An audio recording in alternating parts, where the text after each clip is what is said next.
Welcome to your next mission video podcast. One of the most important things any transition from the military is keeping track of their medical records. If you don't know, you can result in losing valuable VA benefits. Today we have a very special guest who is leading the initiative to actually do something about it. So please stay tuned. You won't want to miss this one. Important conversation. We'll be right back. Welcome to Your Next Mission video podcast, where we tell the stories of those who have served in the past and those who are serving today. From transition to financial wellness, VA benefits to mental health, we cover issues facing veterans, active military, and their families. Now here's your host, the 12th Sergeant Major of the Army and co-founder of the American Freedom Foundation, Jack L. Tilley.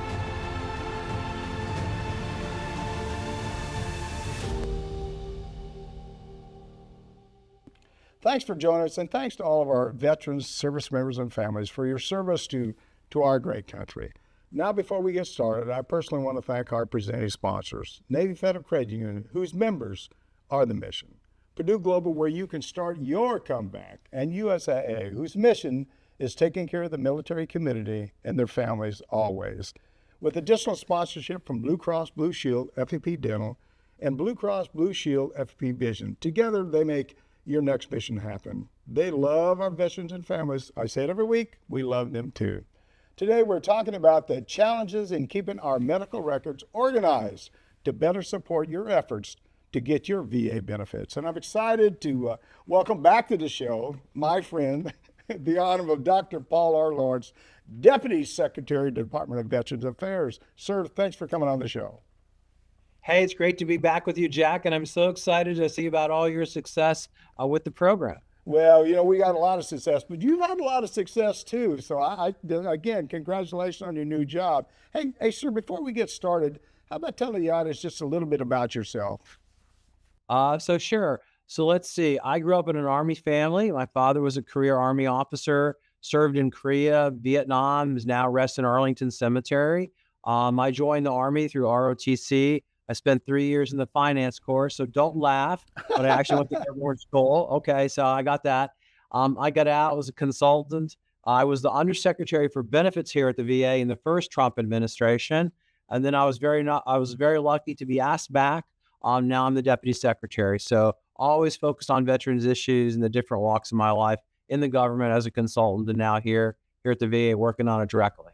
You know, I wouldn't last them about finance because somebody told me a long time ago, cooks and finance and mechanics, you got to keep all those guys close to you all the time, or you're not going to get paid, not going to get your food, and you can't go anywhere. So, hey, you said it a minute ago, you was previously the Undersecretary for Benefits at the VA, and you took I guess it was a 4-year break, and now you're back again at the Deputy Secretary level. Again, congratulations. What did you learn during those 4 years that helped you establish your priorities for this term here? Certainly. Well, being out of office, or I guess I call it on sabbatical, really gives you time for your mind to focus, because you always go, gee, had we just continued, what would we have done? And part of that was really understanding our veterans. So Secretary Collins talks about putting the veterans at the center of everything we do. And so what it made me think about was, how do they want services from us? They want them fast. They want it efficient, right? They want it clear. They don't want to hire a lawyer to deal with us. So it's really about the customer service and responding to what our veterans tell us. So I spend an awful lot of time now when I go out and do traveling, try every evening to go to a Legion Hall or a VFW post and talk to veterans and make sure we're attuned to what they're telling us we do well, and also where they're saying, hey, we need more help on these things. So it's really focusing on the veterans and kind of following through on Secretary Collins's mission, which is putting the veterans at the center of everything we do. Yeah, it's important, and what you said is really important, because you think what's going on up here, but unless you get down into the bowels of the country to really see what those veterans issues, you just won't know. I'm sure you agree with the statement I made at the top of the show about the importance of keeping track of your medical records. Is this one of the biggest challenges transitioning service members face now? And I guess the question... Well, it's one of several, right? So first, as you know, when you leave the military, you disconnect, right? You had a great team, you had mission, purpose, and a source of revenue. So first, we want to make sure, ideally, you get a job, right? connect, a new community, a new tribe, or maybe go to school, live in a great community, or connect with your faith-based institution. So obviously getting some connectivity and that purpose back really matters. And then we also want to make sure you draw on your VA benefits, right? Yeah. Accelerate your pursuit of the American dream. So generally, when you come to get benefits, we're going to ask you, do you have a DD-214? And if something's happened to you and you apply for disability compensation, we're going to need your medical records to award those benefits. Where we have those records, your claim goes through our system very, very fast, often in less than 30 days. Where we have to go search for those records, it can take a while because we have to go find them. So we strongly encourage our veterans as they get ready to leave, make sure you have your service treatment records, where you served and the like, because those will be reference documents when we help you get benefits. Yeah, I was going to say, we're going to get into in just a second about the electronic records that you're doing now. But I know when I got out of the service, which is a long time ago now, people told me to take 3 copies of my medical records for me, my family, and everybody else. So there wasn't no question what I had. The other thing is, even when I was on active duty, I didn't document enough stuff in my medical records. And when I went to the clinic or did whatever I had to do, I'd probably throw it away versus doing anything else. But I know we're getting a lot better because I've talked to veterans and they tell me we're getting a lot better. Now, since you've been back though in this position, what other challenges do you see out there for veterans and families? A lot of it is information. So I'll tell you directly, Jack. I spoke at the Vietnam Veterans of America's convention earlier this year. Secretary was unable to attend, so he asked me to go. And what we talked about there was what's going to happen when you pass to your family, right? Have you gotten them ready for survivor benefits or for DIC, dependency indemnity compensation, right? Have you educated them on the forms, the process, and the documents they will need? So my big worry is, yes, we'll take care of this generation, but are they talking to their survivors who we will also help if they are aware of this and are prepared? Yeah, sometimes I know you work real close with the military, I'm sure, but I think sometimes there's a lot of things that the Army, the Navy, all the other services can do to sort of educate them about benefits and entitlements a little bit better. And I don't think we do a very good job with that either. Yeah, well, they're complicated, no doubt, but you're right. What we worry about is, it's difficult learning about them when you have to access them quick, fast, in a hurry. Yeah. It'd be great if you knew in advance so you can plan, because these benefits are powerful, right? Purchase a home with no money down. This is something civilians will struggle to save for a down payment, and the veterans can do this very, very quickly. So we just think you're right. More education would be great no matter where it happened. No, I agree. How is the VA helping veterans track their medical records now? I mean, is there a better system now? Well, it's funny you ask, and maybe you knew this. Maybe you knew this because by law I'm in charge of this, right? There you go. The new electronic health record we're rolling out should do exactly that. One of the benefits, and there are many benefits, is the connectivity between VA and DoD, right? Your record, we have this all figured out, will seamlessly transfer from DoD to VA. So some of the things we just talked about won't exist, but also it'll have an awful lot of benefits for our veterans. The benefits include, better health care for our veterans. We want our veterans to show up at our doctors and spend time talking to the doctors about their situation, not watching the doctors flip between screens, ask their history over and over again and the like. So we think veterans will get better care. Our doctors will like it because doctors want to practice medicine, not click and copy and paste.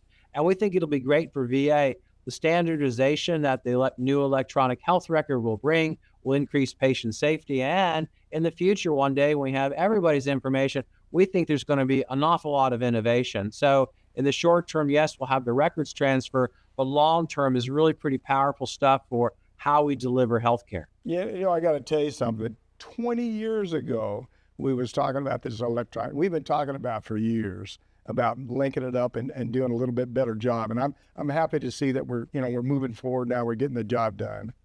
Well, I'm really glad you brought that up, Jack, because you talked about what we've been thinking about while we were out of office. It's actually delivering on all these promises the president made and the secretary promised he'd follow through. And so the previous administration paused the electronic health record. They didn't do anything for 2 or 3 years. I just lost track.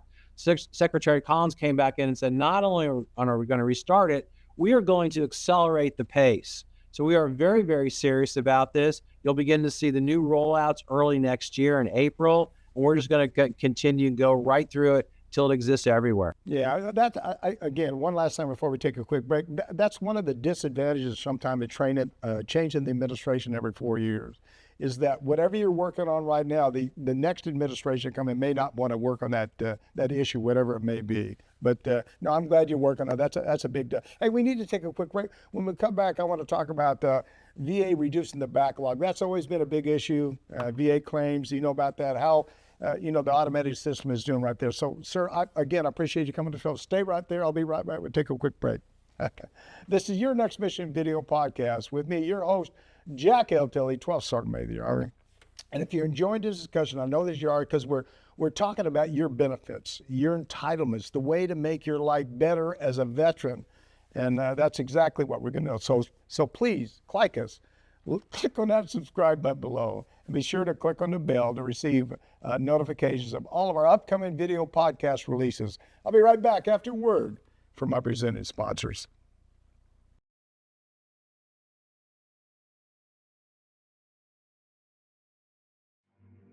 You're watching Your Next Mission Video Podcast, proudly presented by Navy Federal Credit Union, the most trusted credit union owned by members of the military community, serving all branches of the armed forces and their families.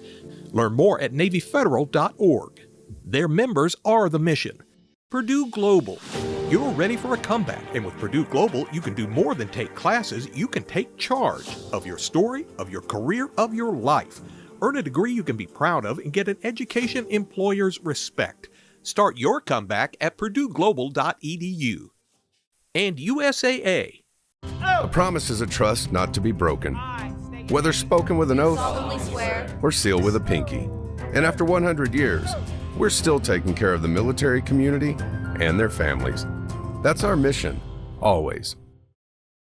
Now back to your host, the 12th Sergeant Major of the Army, Jack L. Tilley.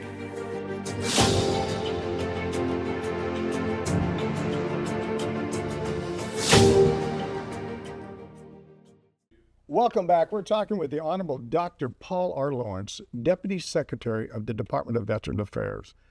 Before we get back to our discussion, I want to let you know about a way to support the work we're doing here on behalf of our veterans and families here at the American Freedom Foundation. If you have a used vehicle you're planning to get rid of, or some property you don't have any plans for, you can donate it.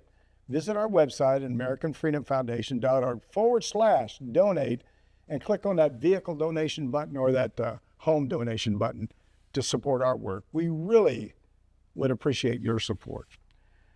Sir, I talked about it just a few minutes ago. I've always heard a lot, and you've heard a lot too, about the backlog surrounding the processing VA claims. Could you tell our audience about what the VA is doing about that?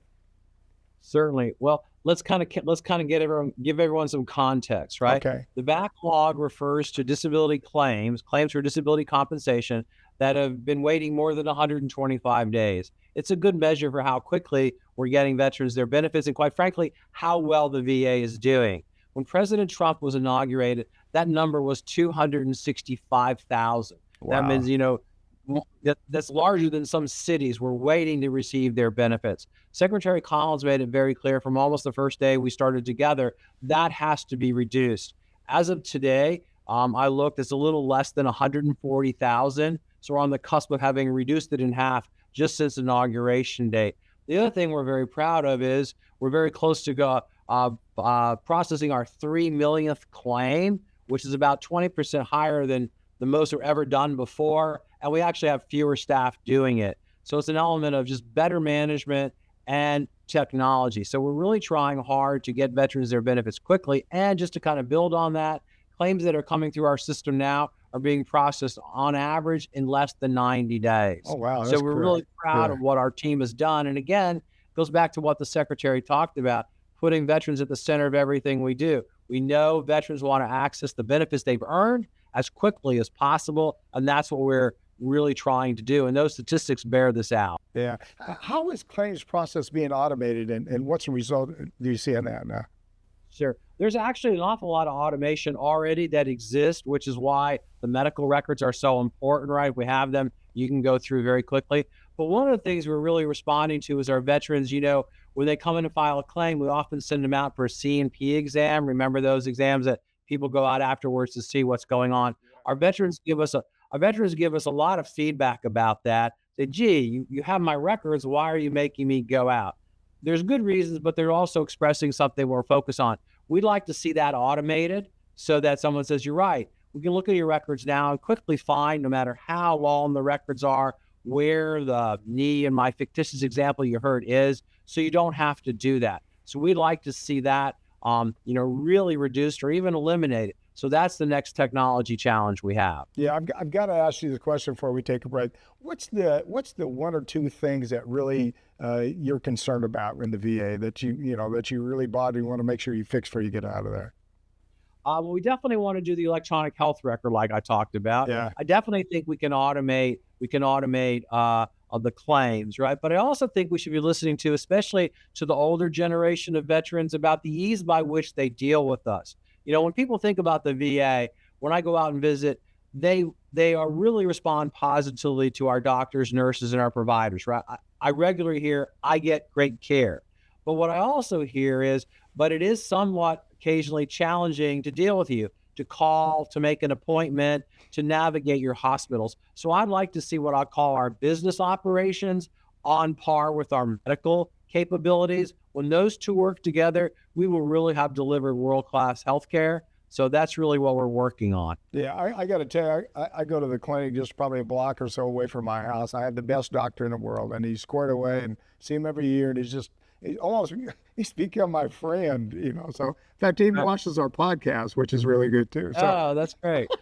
Hey, go ahead. But that story is typical of what we hear everywhere. Yeah. We spend an awful lot of time drilling away on the problems because we really do want to be better. And sometimes we forget what a very, very positive narrative is. People prefer to come to the VA. If we give them community care, I was in Wyoming. They said, no, I want to go to the VA clinic or the hospital because I want that care directly. So it is a very, very positive story. And I think this, something like 70% of all doctors in the United States are trained in VA facilities, right? Yeah. The quality of what's going on here and the teaching and training is like, not mirrored anywhere else. So we know it's great care. We just want to make sure every interaction is on the same level. Well, here's one last thing. We will take a break. Is when I go in and sit down and talk to him, he's not in a hurry. He's there. He's saying, any problems you got, let me talk. Everybody, to include the nurses and everybody, they're always so friendly and so active, and they want to do all they can to help you. Hey, sir, they're going to grab me by the neck here. We need to take a quick break. When we come back, I'd like to talk about really the VA benefits, the GI Bill, and the pensions as well. So we'll be right back. Now, here's a word from one more of the organizations that help make this show possible.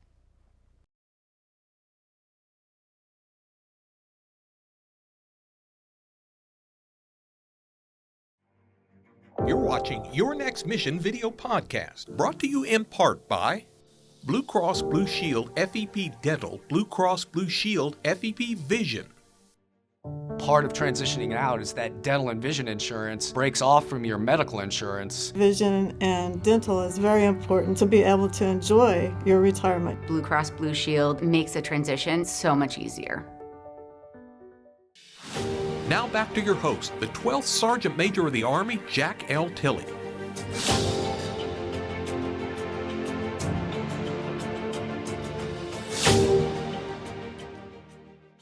Welcome back. We're blessed to be here today with the Honorable Dr. Paul R. Lawrence, Deputy Secretary of the Department of Veterans Affairs.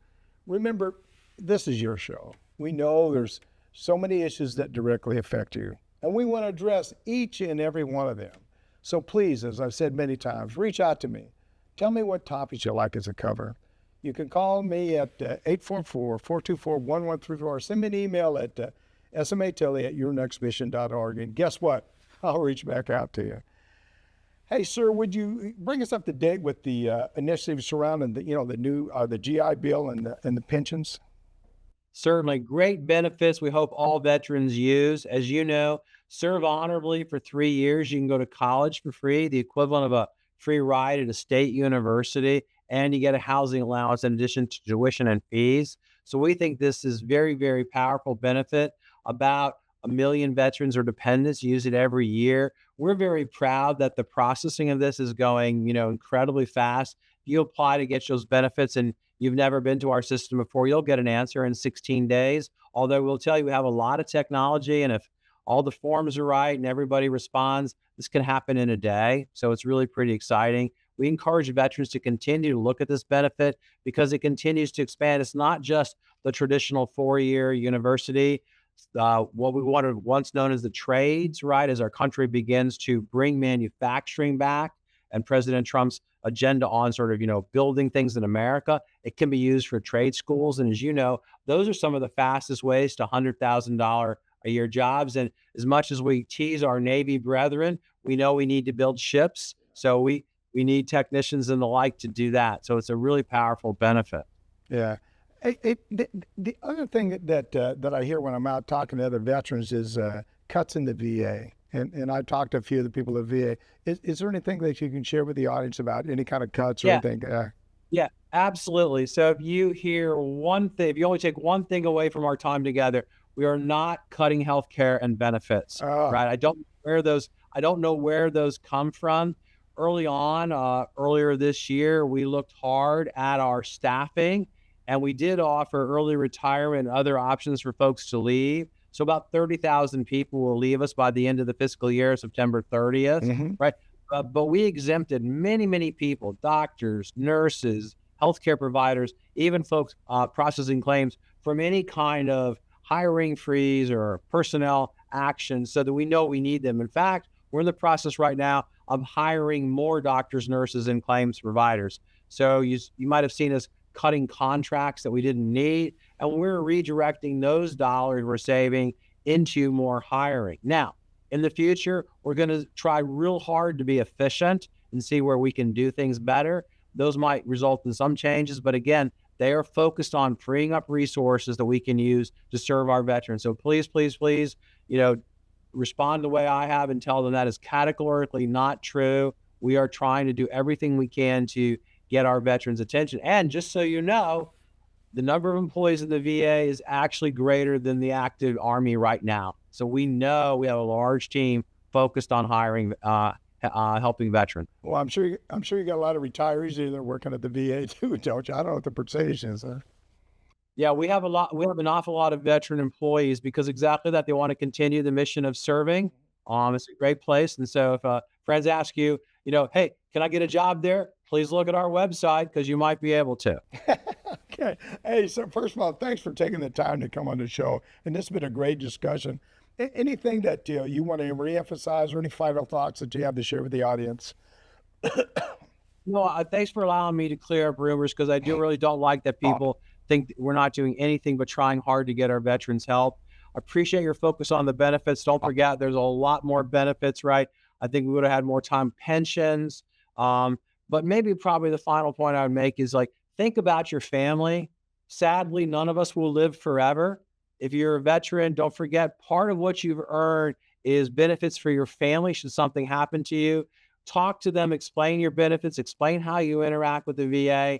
Don't make the first time they deal with us when they're grieving. Let us, start that conversation early and prepare so they can really understand what will be there for them because of your service. Yeah, that's perfect. Sir, if somebody needs to reach out to the VA, they've never contacted me, what's the best way to reach out to the VA? Sure. For those folks who are technology savvy, you can always go to va.gov or you can call us. There's a lot of different numbers based on what you're interested. You have questions about your benefits. The easiest way is to call 800-827-1000. And don't forget, I think you do this too. There's lots of organizations that will help our veterans get their benefits. Veteran service organizations like the Legion, Wounded Warrior, VFW, and they'll on your state, and they'll do that at no cost. So there's a lot of ways you can get information about us and access us. Yeah, well, sir, thank you so much. No, like I said, I've said it about 3 times. I know you're busy. I appreciate you coming on. And I really like the idea. Come back again. Let's do every time we can get a chance, we'll get you on there and talk about how you guys are making lives better for our VA and our family members. I appreciate you coming Okay, on. I'm happy to do that, but you have to come here in person. Were you here today, I would have given you a copy of our new lapel pin for Veterans Day. It's really pretty cool. So that's my allure. Will I see you at AUSA? Perhaps. Well, bring one, then I can get it there. No. All right, sir. God bless. Thank you very much. Thanks, Jack. Thanks again to Honorable Dr. Paul R. Lawrence, Deputy Secretary, Department of Veterans Affairs, for being with us. He's just a great guy and cares so much for all of us.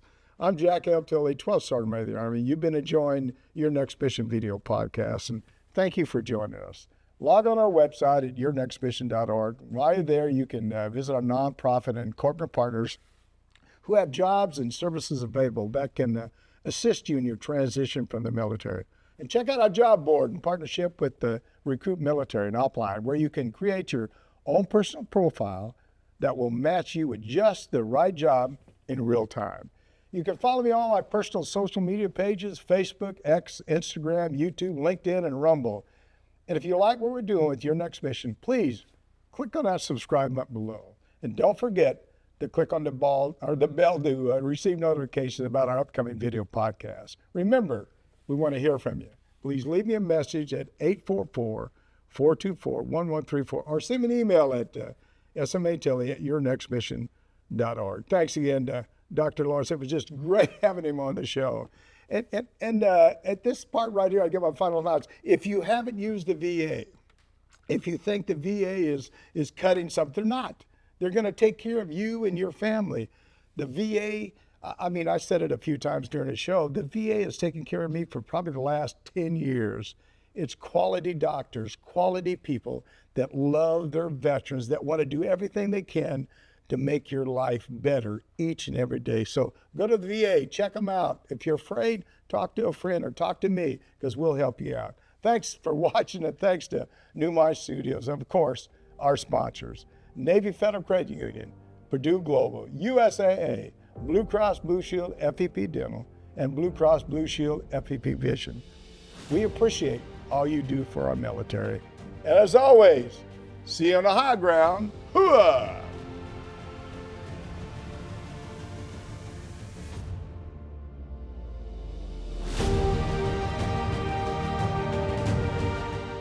You've been listening to Your Next Mission, brought to you by the American Freedom Foundation. Learn more by visiting yournextmission.org.